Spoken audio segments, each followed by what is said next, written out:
দোল পূর্ণিমার দিন সিঁদুরের কৌটোয় একটি জিনিস রেখে দিন। আপনাদের দাম্পত্য জীবন সুখের হবে, আপনার স্বামী দীর্ঘায়ু হবে এবং আপনার স্বামীর আর্থিকভাবে উন্নতি হবে। নমস্কার বন্ধুরা, আমি সুমিতা। আমার চ্যানেলে আপনাদের সকলকে অনেক অনেক স্বাগত। আশা করছি আপনারা সকলেই খুব ভালো আছেন এবং সুস্থ আছেন। সামনে আসতে চলেছে ধনতেরাস। এই ধনতেরাসের দিনে আপনাদের সিঁদুর কৌটোয় এমন একটি জিনিস রেখে দেবেন যাতে আপনাদের স্বামী স্ত্রীর সম্পর্ক সুখের হবে, আপনার স্বামীর আয় উন্নতি বেড়ে যাবে, অর্থনৈতিক দিক থেকে আপনাদের উন্নতি হবে, আপনার স্বামীর আর্থিক উপার্জন অনেক বেশি বেড়ে যাবে। তাহলে বন্ধুরা, সিঁদুর কৌটে কি জিনিস রাখবেন আজকে আমি আমার ভিডিওতে সেটা নিয়েই আলোচনা করব। তাহলে চলুন ভিডিওর মূল পর্বে যাওয়া যাক। তবে মূল পর্বে যাওয়ার আগে আমার সকল বন্ধুদের কাছে অনুরোধ, সম্পূর্ণ ভিডিওটি দেখবেন। আশা করছি আপনাদের ভালো লাগবে। আর যদি ভালো লাগে অবশ্যই একটি লাইক করবেন, কমেন্ট করবেন এবং আমার চ্যানেলে যদি নতুন হয়ে থাকেন আমার চ্যানেলটিকে সাবস্ক্রাইব করে আমার পাশে থাকবেন। আমি সাধারণত আমার বন্ধুদের জন্য পুজো পাঠের বিধি, তত্ত্বকথা, বাস্তু উপায়, টোটকা বিভিন্ন বিষয় নিয়ে ভিডিও বানিয়ে থাকি। দোল আমাদের ঋতুচক্রের শেষ উৎসব। এই দিনটির জন্য আমরা সকলেই অপেক্ষা করে থাকি। এই সময় প্রকৃতিও তার নিজের রূপকে ফুটিয়ে তোলে। দোল পূর্ণিমা বা দোলযাত্রা সনাতন ধর্মাবলম্বীদের কাছে একটি গুরুত্বপূর্ণ ধর্মীয় ও বর্ণিল উৎসব। বাংলা ও উড়িষ্যা ছাড়াও ভারতের বিভিন্ন স্থানে দোল উৎসব মহা সমারোহে পালিত হয়। দেশের অন্যান্য স্থানে, বিশেষ করে উত্তর ভারতে, দোলযাত্রা হোলি নামে পরিচিত। দোল উৎসবের অপর নাম হল বসন্ত উৎসব। ফাল্গুন মাসের পূর্ণিমা তিথিতে প্রতি বছর দোল যাত্রা অনুষ্ঠিত হয়। বৈষ্ণবদের মতে দোল পূর্ণিমার দিন শ্রীকৃষ্ণ আবির নিয়ে শ্রী রাধা ও অন্যান্য গোপীদের সঙ্গে রং খেলায় মত্ত ছিলেন। আবার এই দিনে অর্থাৎ দোল পূর্ণিমার তিথিতেই শ্রী চৈতন্য মহাপ্রভুর মহা আবির্ভাব হয় এই পৃথিবীতে। তাই শ্রী চৈতন্য মহাপ্রভুর জন্মগ্রহণকে কেন্দ্র করেও এই মহোৎসব পালন করা হয়। তাই এই তিথিকে গৌর পূর্ণিমাও বলা হয়।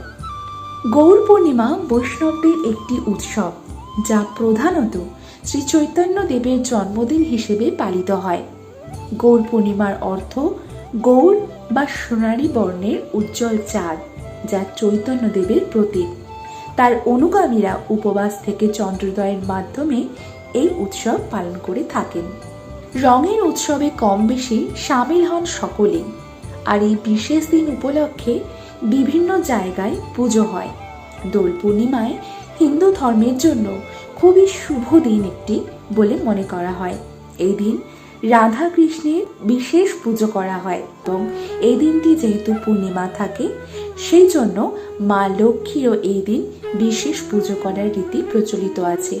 আর এই দোল পূর্ণিমার দিন আপনারা সিঁদুর কৌটের মধ্যে রেখে দেবেন একটি জিনিস। কি রাখবেন এবং কিভাবে রাখবেন আজকের সম্পূর্ণটি আমার ভিডিওতে আলোচনা করব। চলুন জেনে নিই। হিন্দু ধর্মে সিঁদুরকে এক অন্য মাত্রায় সম্মান দেওয়া হয়। শুভ কাজে সিঁদুরের গুরুত্ব অপরিসীম। সনাতন ধর্মে প্রায় 16 শোভার মধ্যে সিঁদুর হল অন্যতম। বৈবাহিক জীবনেও রয়েছে লাল রঙের এই সিঁদুরের গুরুত্বপূর্ণ ভূমিকা। বিয়ের সময় ও পুজোর কাজে সিঁদুর ব্যবহার করা হয়। হিন্দু মহিলারা বিয়ের পর মাথায় সিঁথিতে গাঢ় ও মোটা করে সিঁদুর পরার রীতি রয়েছে। সিঁদুর সাধারণত 2 প্রকারের। প্রথমটি হলো লাল সিঁদুর। এই ধরনের সিঁদুর বিবাহিত মহিলারা ব্যবহার করে থাকেন। আর দ্বিতীয়টি হলো কমলা সিঁদুর, যেটি ভগবান হনুমানজিকে নিবেদন করা হয়। বিবাহিত জীবনের অন্যতম লক্ষণ বলে মনে করা হয় সিঁদুরকে। হিন্দু ধর্মের রীতি মেনে বিবাহের পর মহিলারা মাথায় সিঁথিতে লাল সিঁদুর ব্যবহার করে থাকেন। বিবাহের সময় একটি নিয়ম থাকে, সিঁদুর দান পর্ব, কারণ সিঁদুরকে হিন্দু ধর্মে অত্যন্ত পবিত্র বলে মনে করা হয়। সিঁদুর শুধুমাত্র ধর্মীয় দৃষ্টিকোণ থেকে বিবাহিতদের জন্য গুরুত্বপূর্ণ, শুধু তাই নয়, এর বৈজ্ঞানিক দৃষ্টিকোণ থেকেও কিন্তু এর বিশেষ গুরুত্ব রয়েছে। ভারতীয় সংস্কৃতিতে সিঁদুর লাগানোর প্রথা বহু প্রাচীন। রামায়ণ থেকে মহাভারত, বিভিন্ন ধর্মগ্রন্থ ও শাস্ত্রে সিঁদুরের গুরুত্ব উল্লেখ রয়েছে। বিবাহের সময় কনের চাহিদা বরপক্ষ পূরণ করে থাকে। মনে করা হয় বিবাহিতেরা যত বেশি সময় ধরে সিঁথিতে সিঁদুর পরে থাকেন, তার স্বামীর আয়ু ততই দীর্ঘ হয়ে থাকে।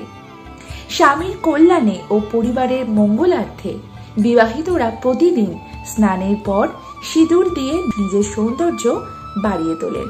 পৌরাণিক কাহিনী অনুসারে একসময় দেবী সীতা যখন তার সিঁথিতে সিঁদুর দিয়ে ভরাট করছিলেন, তখন হনুমানজি সেখানে উপস্থিত হয়ে জিজ্ঞাসা করলেন কেন এই লাল রং তার সিঁথিতে পূর্ণ করে থাকেন তিনি। তাতে মা সীতা উত্তর দিয়েছিলেন, শ্রীরাম সিঁথিতে লাল রঙের সিঁদুর দেখে খুব খুশি হন, তাই প্রতিদিন এই কাজ করতে তিনি পছন্দ করেন। মা সীতার এই উত্তরে হনুমানজি তখন সামান্য সিঁদুর নিয়ে সারা গায়ে মেখে শ্রীরামের সঙ্গে দেখা করতে যান। সেই সময় থেকে কিন্তু হনুমানজির গায়ে সিঁদুর লাগানোর রীতি চলে আসছে। সনাতন হিন্দু ধর্মে বেশিরভাগ প্রথা ও ঐতিহ্যের সঙ্গে রয়েছে একটি বৈজ্ঞানিক কারণ। সিঁদুর প্রধানত মহিলারা মাথার মাঝখানে সিঁথি করে সরলরেখা বরাবর ব্যবহার করে থাকেন। বিজ্ঞান জানাচ্ছে সিঁদুরে রয়েছে বুধ ধাতু, যা ব্রহ্মরন্ধ্র গ্রন্থির জন্য খুবই ভালো বলে মনে করা হয়। তাতে মহিলাদের মানসিক চাপ হ্রাস পায়, পাশাপাশি রক্তচাপও নিয়ন্ত্রণে থাকে। পুরাণ ও বাস্তু মতে বিশ্বাস করা হয় মহিলারা যেভাবে সিঁদুর লাগান তা সরাসরি তাদের স্বামীর জীবনকে প্রভাবিত করে। সেই জন্য সিঁদুর লাগানোর সময়ও কিছু বিশেষ কথা মাথায় রাখা জরুরি। চলুন বন্ধুরা জেনে নিই সিঁদুর সম্পর্কিত কিছু বাস্তু নিয়ম, যা মেনে চললে আপনার স্বামীর সঙ্গে সম্পর্কে মধুরতা থাকবে এবং সংসার সুখের হবে। বিবাহিত মহিলাদের স্নান বা চুল ধোয়ার সঙ্গে সঙ্গে সিঁদুর পরা উচিত না। বাস্তুমতে এরকম করলে মহিলাদের ওপর খুব খারাপ প্রভাব পড়তে পারে। খারাপ চিন্তা তাদের মনে জায়গা করে নিতে পারে। ঘরে সুখ শান্তি বিঘ্নিত হতে পারে, পারিবারিক কলহ বাড়তে পারে। সিঁথির মাঝখানে সিঁদুর লাগালে স্বামীর আয়ু দীর্ঘায়ু হয়। আপনি যদি সিঁথির মাঝে সিঁদুর না লাগিয়ে ধারে লাগান, সেক্ষেত্রে আপনার স্বামী আপনার থেকে দূরে সরে যেতে পারে। সিঁদুর কখনোই ভেজা চুলে লাগানো উচিত নয়, এতে করে ঘরের সুখ শান্তি নষ্ট হয়। অন্য কারো টাকায় কেনা সিঁদুর কখনোই কিন্তু লাগানো উচিত নয়। এটা করলে আপনার স্বামীর জীবনে নেতিবাচক প্রভাব পড়তে পারে এবং আপনার সিঁথিতে আপনি অন্য কোনো নারীর সিঁদুর লাগাবেন না। এতে আপনার স্বামীকে আর্থিক সমস্যায় পড়তে হতে পারে। উপহার হিসেবে দেওয়া কোনো সিঁদুর কখনো আপনি ব্যবহার করবেন না। উপহার হিসেবে পাওয়া সিঁদুর ব্যবহার করলে স্বামীকে অনেক সমস্যার সম্মুখীন হতে হয়। মনে করা হয় ভারতীয় সমাজে বিয়ের পর মহিলাদের সিঁথিতে সিঁদুর পরার প্রথা অন্তত 5000 বছরের পুরনো। এমনকি স্বয়ং পার্বতীও স্বামী মহাদেবকে অশুভ শক্তির হাত থেকে রক্ষা করতে সিঁথিতে সিঁদুর লাগাতেন। প্রাচীন শাস্ত্র অনুযায়ী লাল সিঁদুর শক্তির প্রদীপ। মানব শরীরে নানা দেবতা অবস্থান করে নানা স্থানে, এমনটাই বলে পৌরাণিক শাস্ত্র। কপালে থাকেন স্বয়ং ব্রহ্মা। লাল সিঁদুর ব্রহ্মাকে তুষ্ট করার জন্যই কপালে দেওয়া হয়। শক্তি সাধক পুরুষেরাও কপালে সিঁদুর ব্যবহার করেন ব্রহ্মাকে তুষ্ট রাখার জন্য। হিন্দু শাস্ত্র অনুযায়ী নারী হল শক্তির সেই শক্তিকে সম্মান প্রদর্শনের জন্য সিঁদুরের ব্যবহার করেন। হিন্দু ধর্মে বিশ্বাস করা হয় যে তার স্ত্রী সিঁদুরের শক্তি দিয়ে স্বামীকে যে কোনো বিপদের হাত থেকে বাঁচাতে পারেন। তাই হিন্দু ধর্মে বিবাহিত মহিলাদের সিঁদুর পরার রীতি প্রচলিত রয়েছে। সেই প্রাচীনকাল থেকে হিন্দু মহিলারা স্বামীর মঙ্গল কামনায় সিঁথিতে সিঁদুর পরে আসছেন। বিশ্বাস করা হয় সিঁদুরের লাল রং শক্তি ও ভালোবাসাকে বহন করে। তাহলে চলুন বন্ধুরা জেনে নিই, এই দোল পূর্ণিমার দিন সিঁদুর কৌটোয় আপনি এমন একটা জিনিস রেখে দেবেন যাতে আপনার স্বামী স্ত্রীর মধ্যে সম্পর্ক মধুর হবে এবং আপনার স্বামীর আর্থিকভাবে অনেক বেশি উন্নতি ঘটবে। দোল পূর্ণিমার দিন সকালবেলায় আপনারা খুব সকাল সকাল ঘুম থেকে উঠে পরিষ্কার করে স্নানাদি সেরে ঠাকুর ঘরে গিয়ে মা লক্ষ্মীর পুজো করবেন। আপনারা কি করবেন, একটি 1 টাকার কয়েন নেবেন এবং সেই 1 টাকার কয়েনের মধ্যে তেল দিয়ে গোলা সিঁদুরের একটি ফোঁটা লাগাবেন।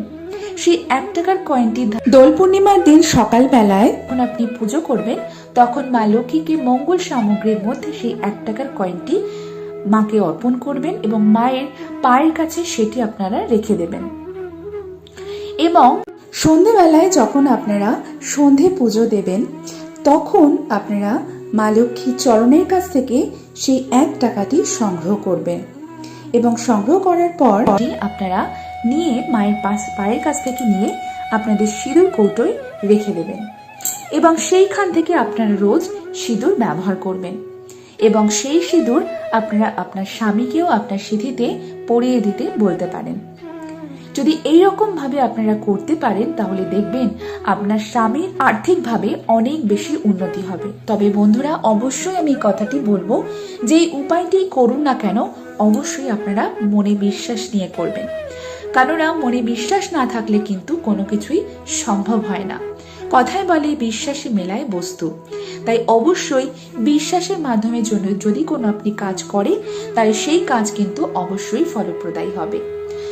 তার সাথে সাথে আমি সিঁদুর নিয়ে 2টি টোটকা আপনাদের বলে দিচ্ছি যেটি আপনাদের খুব কাজে আসবে। হিন্দু ধর্মে প্রতিটি বিবাহিত মহিলাদের সিঁদুর লাগানোর বিধান রয়েছে। আপনারা কি করবেন, দাম্পত্য জীবনে ভালোবাসা বৃদ্ধির জন্য এবং আপনার স্বামীর উন্নতির জন্য কি করবেন, রাত্রিবেলা যখন শুতে যাবেন বিছানার চাদর পরিষ্কার করে পাতবেন। এটি আপনারা প্রত্যেক বৃহস্পতিবার করতে পারেন, যে কোনো বৃহস্পতিবার আপনারা এটা করবেন। বৃহস্পতিবার দিন রাত্রিবেলা শুতে যাওয়ার সময় পরিষ্কার বিছানার চাদর পেতে নেবেন এবং সেই সঙ্গে আপনার স্বামী যেখানে শোবে সেই বালিশের নিচে একটুখানি সিঁদুর কাগজে মুড়ে রেখে দেবেন এবং তার সাথে রেখে দেবেন 2 টুকরো কর্পূর। কাগজে মুড়িয়ে 2 টুকরো কর্পূর রেখে দেবেন। সকালবেলা ঘুম থেকে উঠে সেই সিঁদুর মোড়া কাগজটি আপনি ফেলে দেবেন কোনো গাছের গোড়ায় আপনার বাড়ি থেকে দূরে।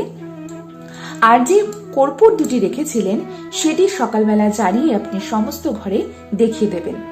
তাহলে দেখবেন আপনাদের জীবনে দাম্পত্য জীবন কতটা ভালো হবে, ভালোবাসার হবে এবং আপনার স্বামীর জীবনে অনেক বেশি উন্নতি হবে। আরেকটি আমি টোটকা বলে দিচ্ছি আপনাদের জীবনে সুখ সমৃদ্ধির জন্য। হিন্দু ধর্মের স্বস্তিক চিহ্নকে শুভ বলে মনে করা হয়। প্রতিটি শুভ কর্মে পুজো ও অনুষ্ঠানে এটি কিন্তু আঁকা হয়। পারিবারিক কলহ অথবা দাম্পত্য জীবনের সমস্যা যদি আপনি দূর করতে চান তাহলে সিঁদুরে তেল মিশিয়ে ঘরের প্রবেশদ্বারে আপনার যে মুখ্য দ্বার রয়েছে সেই মুখ্য দ্বারে একটি স্বস্তিক চিহ্ন বানিয়ে দেবেন। আর এই প্রক্রিয়াটি আপনারা লাগাতার 40 দিন করবেন। এতে করে কি হবে, আপনার বাড়িতে কোনো নেতিবাচক বা অশুভ শক্তি কিন্তু প্রবেশ করতে পারবে না। আপনার পরিবারের কিন্তু আনন্দ এবং সুখ সমৃদ্ধি শান্তি বৃদ্ধি পাবে। তাই অবশ্যই আপনার মুখ্য দ্বারে, আপনার বাড়ির মুখ্য দ্বারে স্বস্তিক চিহ্ন তেল সিঁদুর দিয়ে এঁকে দেবেন। এতে করে মা লক্ষ্মীর কিন্তু আপনারা আশীর্বাদ পাবেন। তাছাড়াও প্রবেশদ্বারে সিঁদুর লাগানো আপনারা গণেশের মূর্তিও কিন্তু লাগাতে পারেন। এতেও আপনার পরিবারের সুখ সমৃদ্ধি শান্তি বৃদ্ধি পাবে। তাহলে বন্ধুরা আশা করছি আজকের আমার ভিডিওটি আপনাদের ভালো লেগেছে এবং একটু হলেও উপকারে আসবে। আর যদি ভালো লাগে অবশ্যই আমার ভিডিওতে একটি লাইক করবেন, কমেন্ট করবেন এবং আমার চ্যানেলে যদি নতুন হয়ে থাকেন আমার চ্যানেলটিকে সাবস্ক্রাইব করে আমার পাশে থাকবেন। তাহলে আপনাদের সঙ্গে দেখা হবে আরও একটা নতুন ভিডিও নিয়ে খুব শীঘ্রই। ততক্ষণের জন্য আপনারা খুব ভালো থাকবেন এবং সুস্থ থাকবেন।